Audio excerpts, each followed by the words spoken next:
Hello दोस्तों, स्वागत है आपका हमारे YouTube channel GS by Manish उत्तम में। तो चर्चा चल रही थी प्राचीन इतिहास में, और प्राचीन इतिहास में आप लोगों ने सातवाहन वंश के विषय में पढ़ा था। आज एक नया टॉपिक है और वो है कलिंग का चेद राजवंश। तो बताइए, पहले सातवाहन वंश में कुछ क्वेश्चन पूछ लें। बताइए, सातवाहन वंश के संस्थापक कौन थे? सिमुक, ठीक है। और यदि आ जाए कि सातवाहन वंशों की जो अभिलेखों की लिपि है वो क्या थी? ब्राह्मी। भाषा क्या थी? प्राकृत थी। इनका मूल निवास स्थान क्या था? क्या था? हाँ, जो है लातूर जिले के रहने वाले थे ना, महाराष्ट्र में ना। और इनकी पहले राजधानी क्या थी? अमरावती। और बाद में क्या हो गई? पैठण या प्रतिष्ठान को बनाई थी। यदि पूछा जाए कि इस वंश का जो है सर्वाधिक समय तक शासन करने वाला शासक कौन था? सातकर्णी द्वितीय था, ठीक है। और बताइए, राजकुमारी नागनिका का विवाह किसके साथ हुआ था? सातकर्णी प्रथम के साथ हुआ था, ठीक है। और उन्हीं का कौन सा अभिलेख है? नानाघाट अभिलेख, जिसमें किसकी जानकारी मिलती है? भूमिदान, यानी ब्राह्मणों और किसको? बौद्ध भिक्षुओं को भूमिदान देने का उल्लेख जो है उसी में प्राप्त होता है, ठीक है। फिर आप लोगों ने गौतमी पुत्र सातकर्णी का भी नाम सुना था। फिर यज्ञश्री सातकर्णी का नाम सुना था। तो कुछ रह गया था और वो हम बता देते कि जो है सातवाहन शासकों ने जो सोना और चांदी था, तो सोने का प्रयोग बहुमूल्य धातु के रूप में किया था। और उन्होंने सोने के स्थान या सोने के स्थान पर ना चला करके सिक्के सर्वाधिक मात्रा में किस धातु के सिक्के चलाए थे? शीशे के जो है सिक्के चलाए थे। तो सबसे ज्यादा क्वेश्चन आता है किस धातु के सिक्के चलाए थे? तो शीशे के सिक्के चलाए थे। और इसके अलावा तांबा, प्रोटीन, इन धातुओं के भी सिक्के चलाए थे उन्होंने। कांसे के भी सिक्के चलाए थे, ठीक है। फिर हमने आपको बताया था कि जो है सातवाहन जो समाज था वो कैसा था? पितृ सत्तात्मक था। जबकि यहाँ पे माताओं को जो है आदर की दृष्टि से देखा जाता था। तो मातृ प्रधान भी था, माताओं का नाम पहले मिलता है, फिर बाद में जो है शासक का नाम मिलता है। लेकिन समाज कैसा था? पितृ सत्तात्मक, यानी पिता के बाद पुत्र ही क्या बनता था? उत्तराधिकारी बनता था। फिर इस समय जो है गंधिक शिल्पकार होते थे, और गंधिक वो शिल्पी होते थे जो इत्र का निर्माण करते थे, और जिनकी जानकारी हमें प्राप्त होती है जो कहाँ के रहने वाले थे? और शामली के रहने वाले थे, ठीक है। तो देखिए, अगला टॉपिक है कलिंग का चेद राजवंश। तो जो चेद की पहचान की गई है वो आधुनिक बुंदेलखंड, जो हमीरपुर और ये इलाका है ना, तो कहते हैं पहले ये लोग जो है कहाँ पे शासन करते थे? यही बुंदेलखंड में शासन करते थे। और इनकी एक शाखा चली गई थी कलिंग, उड़ीसा में, और वहां पे इन्होंने शासन किया। और इसी वंश का जो पहला शासक हुआ, या कह सकते हैं इस वंश का जो संस्थापक है, यदि संस्थापक की बात की जाए तो इस वंश के संस्थापक है महामेधवाहन।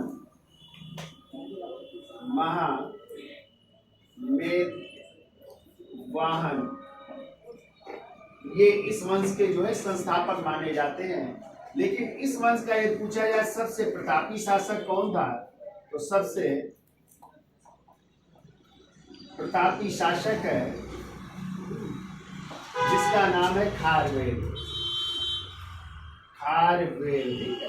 और खारवेल के बारे में कहा जाता है ये महामेधवाहन के जो है पौत्र थे, और सर्वाधिक शक्तिशाली शासक थे, सर्वाधिक प्रतापी शासक थे।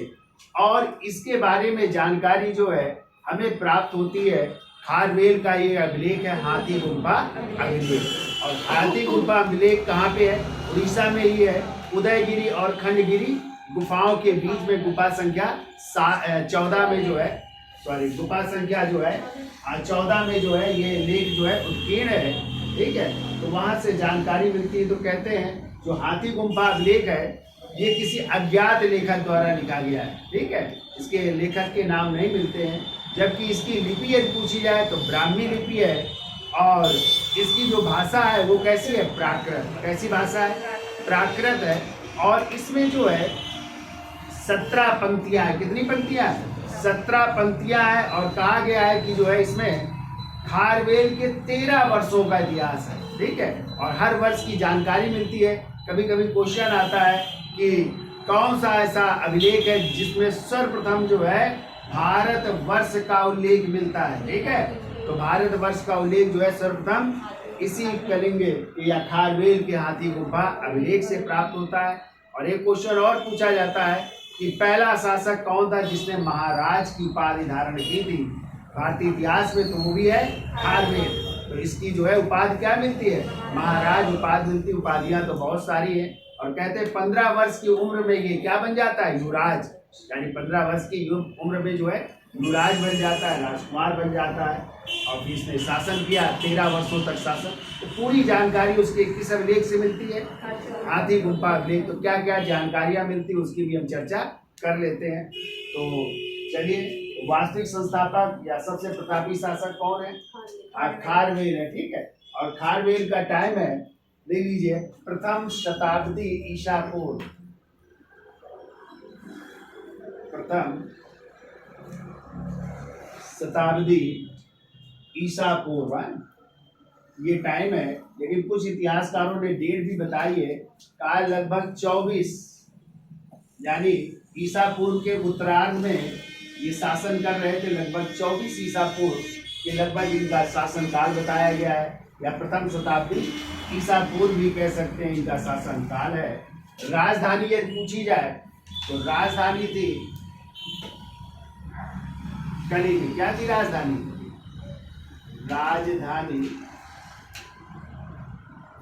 कलिंग, या इसी को प्राचीन नगर भी कह सकते हैं। ठीक है, प्राचीन नगर। और कलिंग को ही आज हम किस नाम से जानते हैं, उड़ीसा या उत्कल प्रदेश भी कहते हैं। ठीक है, उड़ीसा या उत्कल प्रदेश के नाम से भी जाना जाता है। ठीक है, अब देखिए ये कितने वर्ष की अवस्था में युवराज बना। ये युवराज बन रहा है 15 वर्ष की आयु में, 15 वर्ष की आयु में युवराज बना। और ये शासक कितने वर्ष की आयु में बन रहा है, तो 14वें वर्ष उसका राज्याभिषेक हो रहा है। तो शासक लिख लो, शासक बन रहा है, सॉरी 24वें वर्ष है, लिख लो, शासक बन रहा है 24वें वर्ष, 24वें वर्ष उसका राज्याभिषेक हुआ, राज्याभिषेक। और शासन वर्ष पूछा जाए इसका तो लिख लीजिए, शासन वर्ष है कितने वर्ष तक शासन किया, 13 वर्षों तक शासन किया है, 13 वर्षों तक शासन कर रहा है, 13 वर्षों तक शासन किया। ठीक है, अब देखिए इसकी पत्नियों के भी नाम मिलते हैं, 2 पत्नियों का नाम मिलता है, एक 7वीं पंक्ति में है और एक जो है 15वीं पंक्ति में मिलता है। ठीक है, तो पहला नाम लिखिए पत्नी में धुषिता,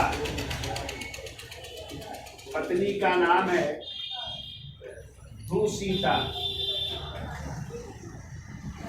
और इसका उल्लेख है हाथी गुफा अभिलेख की 7वीं पंक्ति में, 7वीं पंक्ति में ये पत्नी का नाम मिलता है। और एक और पत्नी का नाम मिलता है सिंधुला, सिंधुला, और इनका उल्लेख है 15वीं पंक्ति में, 15वीं पंक्ति में जो है दूसरी पत्नी सिंधुला का उल्लेख मिलता है। ठीक है, अब यदि खारवेल की उपाधि देखी जाए तो उपाधियां बहुत सारी हैं इनकी, तो इनकी उपाधियां लिख लीजिए कौन कौन सी उपाधि थी। तो जैसे हमने बताया महाराज की उपाधि धारण करने वाला ये पहला शासक है, तो पहली उपाधि लिखिए आर्य महाराज, आर्य महाराज कहा जाता है इसे। दूसरी उपाधि इनकी लिखिए राजर्षि, राजर्षि भी कहते हैं। तीसरी उपाधि लिखिए सिंधु राज या सिंधु सम्राट भी कहते हैं, सिंधु राज या सिंधु सम्राट के नाम से जाना जाता है। चौथा लिखिए वृद्ध राज, वृद्ध राज भी इनकी उपाधि है। पांचवी इनकी उपाधि लिखिए कलिंगाधिपति। कलिंगाधिपति भी इनकी उपाधि है, कलिंगाधिपति। ये लिखो चक्रवर्ती। बहुत सारी उपाधियां हैं। चक्रवर्ती भी उपाधि धारण की थी और इसकी जानकारी प्राप्त होती है मंचपुरी गुहालेख से। मंचपुरी गुहालेख से जानकारी मिलती है। ठीक है, तो ये याद रखिएगा। जैसे हमने बताया खारवेल पहला शासक है जो महाराज की उपाधि उसने धारण की थी। अब इसकी अभिलेख की चर्चा कर लेते हैं। तो अभिलेख हेडिंग डाल लीजिए, जिससे हमें जानकारियां ये सब प्राप्त हो रही हैं। तो अभिलेख लिखिए हाथी गुम्फा अभिलेख। हाथी गुम्फा अभिलेख, ये अभिलेख है इनका,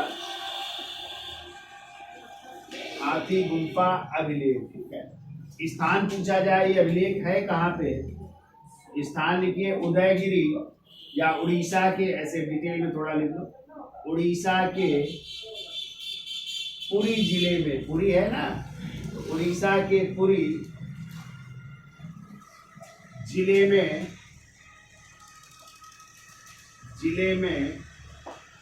उदयगिरी एवं खंडगिरी, उदयगिरी एवं खंडगिरी, खंडगिरी पहाड़ियों में,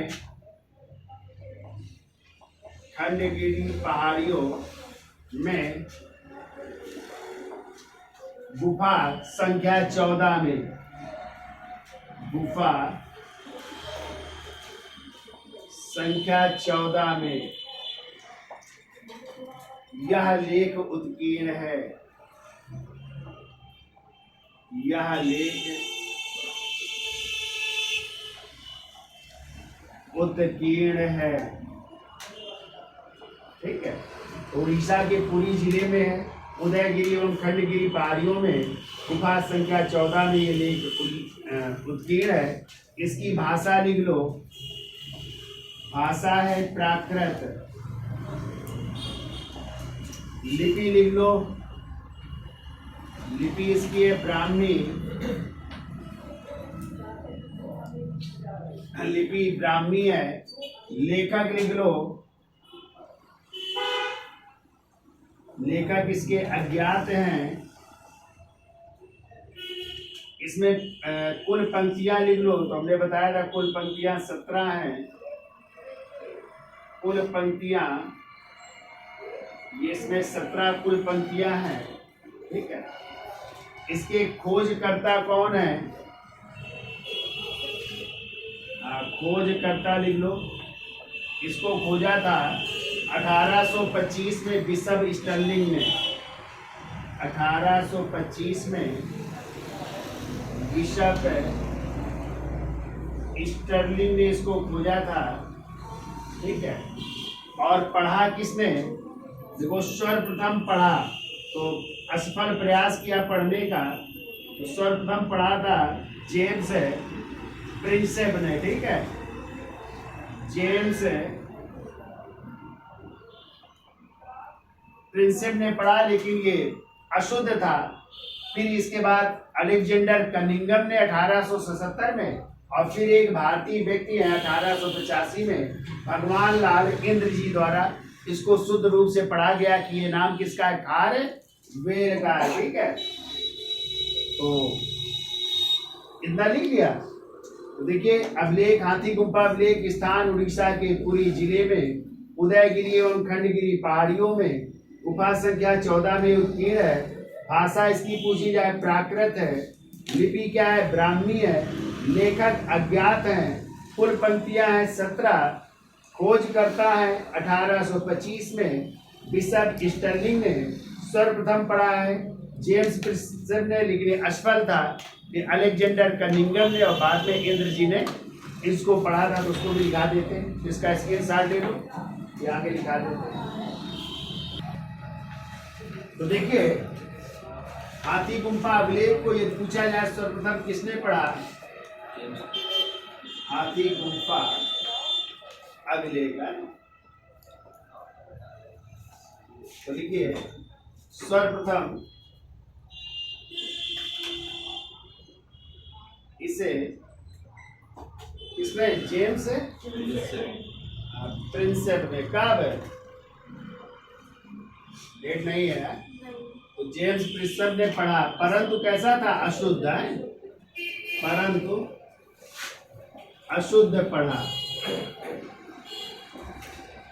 ठीक है, इन्होंने क्या किया? अशुद्ध पढ़ा। फिर देखो 1877 में दूसरा पॉइंट, 1877 में अलेक्जेंडर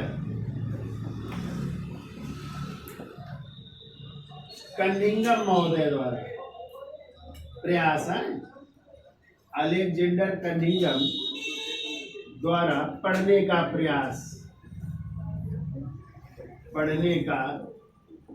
प्रयास किया गया। ठीक है, लेकिन ये भी सही से नहीं पढ़ पाए। फिर आइए 1885 में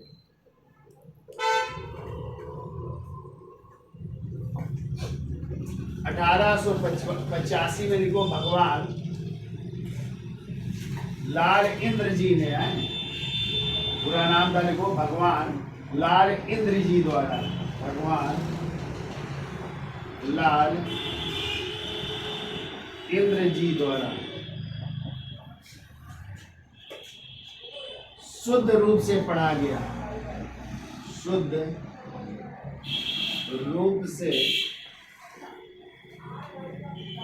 रूप से इसका पाठ किया या शुद्ध रूप से पढ़ा और प्रस्तुत किया और जिसमें क्या नाम इन्होंने पढ़ा? ये राजा खारवेल का नाम है। ठीक है, जिसमें राजा का नाम खारवेल सही ढंग से पढ़ा गया, जिसमें राजा का नाम खारवेल सही ढंग से पढ़ा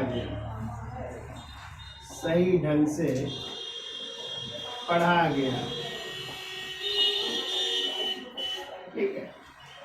और इसको लिख लेना एक और पॉइंट कि हाथी गुम्फा अभिलेख बिना लेख वाला, ठीक है, या बिना तिथि वाला लेख भी कहते हैं इसे, बिना तिथि वाला लेख भी कहा जाता है।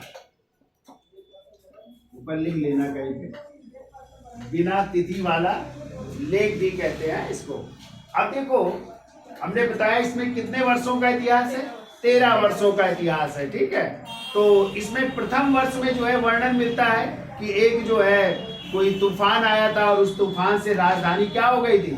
विध्वंस हो गई थी, और उसकी मरम्मत का कार्य जो है लगभग 35 लाख रुपए खर्च किए थे। ठीक है, मरम्मत करवाई, मनोरंजन के लिए जो है व्यवस्थाएं करवाई अपनी राजधानी में। तो ये सब जानकारी मिलती है, तो आप लोग मेन लिख लीजिए क्या क्या जानकारी। ऐसे तो 13 साल कुछ ना कुछ इतिहास है। ठीक है, हाँ, तो जैसे आगे मिलेंगे तो उसने 12वें वर्ष कहते हैं पांड्य राजाओं को पराजित किया और वहां पे गधों से हल चलवाया था। ये भी जानकारी, भी क्वेश्चन आया था कि किसने गधों से हल चलवाया था, तो वो है कलिंग के राजा खारवेल। जैसे भारतवर्ष का उल्लेख मिलता है, इसी में आप लोगों ने पढ़ा था महापद्मनंद ने जब कलिंग की विजय की थी तो वहां पे एक नहर का निर्माण करवाया था, तंसुली नहर का निर्माण करवाया था, और उसी नहर से भी सिंचाई की व्यवस्था करवाई थी। किसने?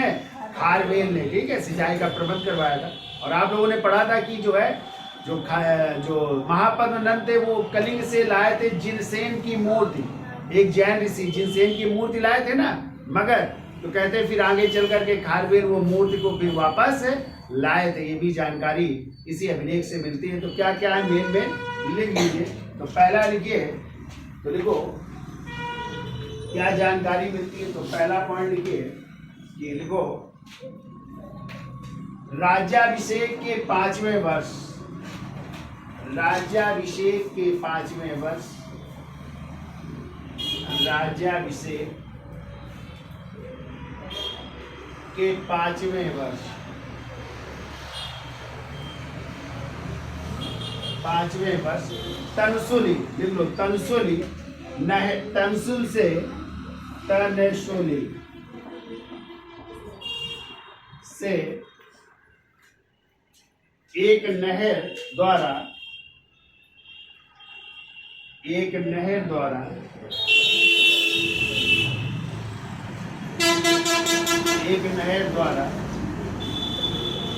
जल अपनी राजधानी लाया था। जल अपनी राजधानी लाया था। राजधानी लाया था। ठीक है, फिर लिख लो दूसरा पॉइंट, महापद्मनंद द्वारा, इसी से जानकारी मिलती है। महापद्मनंद द्वारा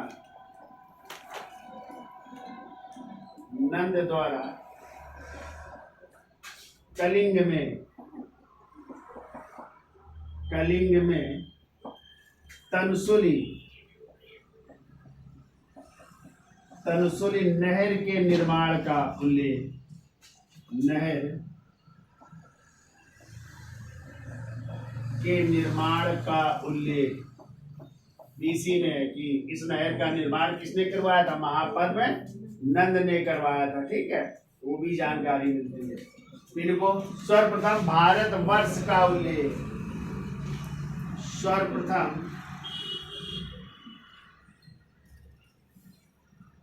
भारतवर्ष,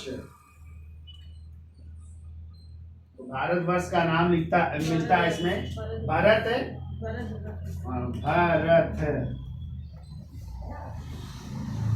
वर्ष करके मिलता है। ठीक है, भारतवर्ष के रूप में, भारतवर्ष का उल्लेख भारतवर्ष के रूप में मिलता है। ठीक है,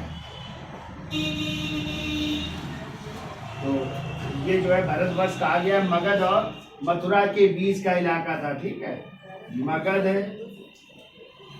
प्लस मथुरा के बीच गंगा घाटी का कोई प्रदेश था, उसे जो है इसने क्या कहा है? भारत वर्ष कहा है। ये मगध और मथुरा का इलाका कोई था, ना कि पूरे भारत का उल्लेख किया उसने। ठीक है, इसका उल्लेख किया है। फिर देखिए और क्या, जैन भिक्षुओं को ग्राम दान दिए जाने का उल्लेख भी है। जैन भिक्षुओं को, ये भी क्वेश्चन आया है, जैन भिक्षुओं को ग्राम दान दिए जाने का उल्लेख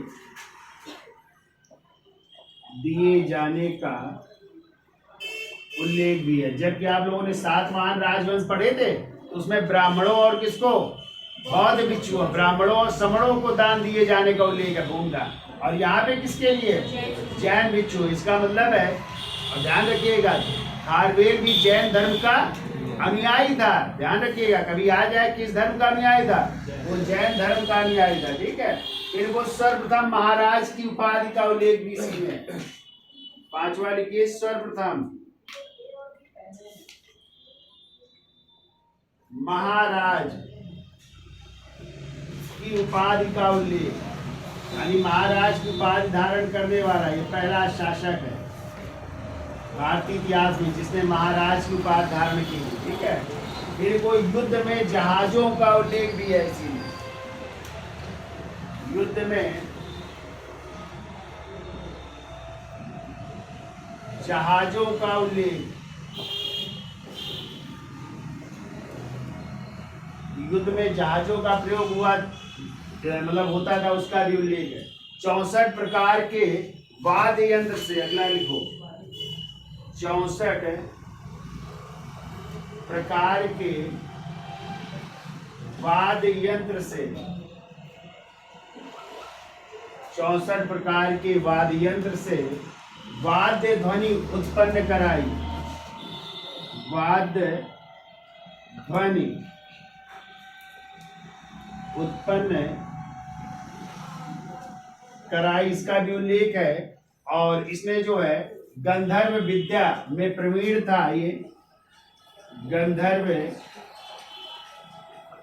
विद्या में प्रवीण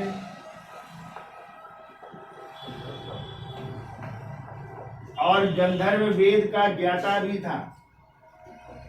गंधर्व वेद का ज्ञाता, ये भी जानकारी मिलती है। ठीक है, फिर को खारवेल को बचपन से ही, अगला खारवेल को बचपन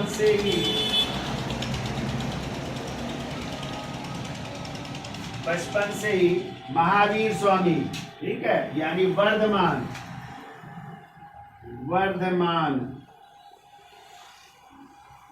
वर्धमान किसका नाम था? महावीर स्वामी का। तो महावीर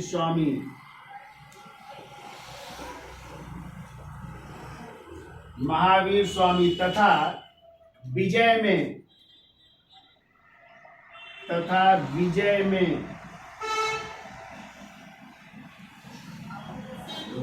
कहते वेन पुत्र और वेन पुत्र कहते पृथु को, पृथु के समान बताया गया है, के समतुल्य बताया गया है, समतुल्य बताया गया है। ठीक है, तो ये सब जानकारियां मिलती है कि राज्याभिषेक के 5वें वर्ष तंसुल से एक नहर का निर्माण अपने राजधानी में जल ले जाने के लिए करवाया, जल ले गया। महापद्मनंद द्वारा कलिंग में तंसुल नहर के निर्माण का उल्लेख मिलता है और जिनसे इनके मूर्त भी ले गए तो उसकी जानकारी। सर्वप्रथम भारतवर्ष का उल्लेख भरतवशम के रूप में मिला है। जैन भिक्षुओं को ग्राम दान दिए जाने का उल्लेख है। सर्वप्रथम महाराज की पादी का भी उल्लेख है। युद्ध में जहाजों का उल्लेख है। 64 प्रकार के वाद्य यंत्रों से वाद्य ध्वनि उत्पन्न करवाई। गंधर्व विद्या में प्रवीण था और गंधर्व वेद का ज्ञाता भी था। खारवेल को बचपन से वर्धमान या महावीर स्वामी के समान तथा विजय में बेण पुत्र या पृथु के समतुल्य बताया गया। ये भी जानकारी इसी हाथी गुम्फा अभिलेख से प्राप्त होती है। ठीक है, तो इसका स्क्रीनशॉट ले लो और क्या जानकारियां मिलती है तो वो भी दिखा दे। ठीक है, खारवेल ने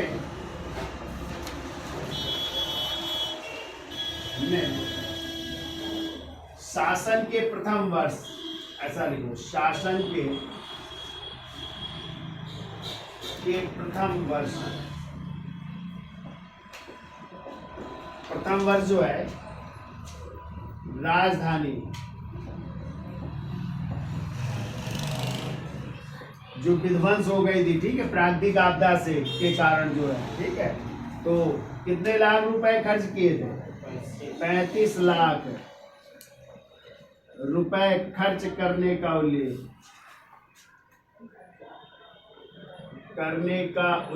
है। लिख लो 9वें वर्ष, ट्रेन में लिख लीजिए, देखो 9वें वर्ष ब्राह्मणों को एक विहार बनवाया था। लिखो जय परिहार भूमि दिया, जय परिहार भूमि देने का उल्लेख। ठीक है, इसी वर्ष सोने का कल्प वृक्ष भी दान में दिए जाने का उल्लेख है। देखो इसी वर्ष सोने का कल्प वृक्ष, सोने का कल्प वृक्ष दान में दिया। कल्प वृक्ष दान में दिया जिसके पत्ते भी सोने के थे, जिसके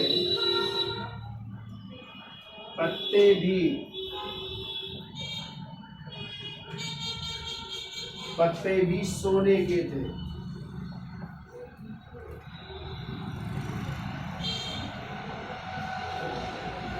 इनके 11वें वर्ष दक्षिण के 3 राज्यों को 11वें वर्ष दक्षिण के 3 राज्यों, और वो 3 राज थे चोल, चेर और पांड, जिनका उल्लेख आप लोग संगम वंश में पढ़ेंगे। चोल, चेर और पांड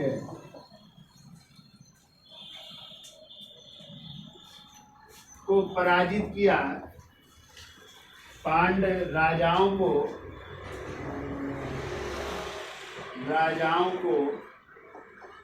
पराजित किया।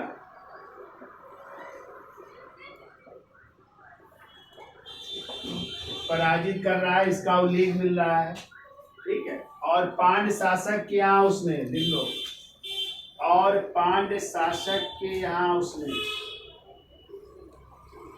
पांड शासक के यहाँ उसने गधों से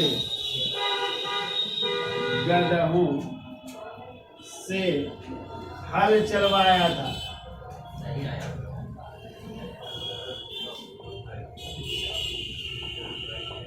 गधों से हल चलवाया था, इसकी भी जानकारी प्राप्त होती है, ठीक है। तो ये मेन चीजें लिख लीजिए। वैसे आप लोग जब पढ़ेंगे पूरा तो 13 वर्षों का इतिहास किताबों में मिलेगा, ठीक है। किस वर्ष उसने क्या क्या किया, ये मेन जानकारियां हैं। तो ये तो था कलिंग का चेदी राजवंश, और इसी चेदी वंश की पहचान बुंदेलखंड से भी की गई। कहते हैं प्राचीन में यहाँ पे भी राजवंश था, ठीक है, और इसी की शाखा से जो ये लोग चले गए। तो किस धर्म का अनुयायी था खारवेल? ये भी याद रखिएगा कि खारवेल जैन धर्म का अनुयायी था। देखो खारवेल जैन धर्म का अनुयायी,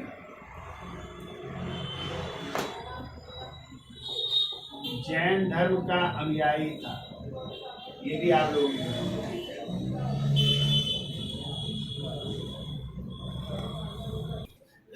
तो आज इतना ही रखते हैं। कलिंग का जो है चेद का राजवंश या खारवेल का हाथी गुम्फा अभिलेख की चर्चा की गई है। कल हम जो है छोटे छोटे और राजवंशों की चर्चा करेंगे नेक्स्ट टॉपिक में, जैसे आभीर वंश है, इशाक वंश है, ठीक है। ऐसे कुछ और राजवंश है जिनकी हम चर्चा करेंगे। धन्यवाद।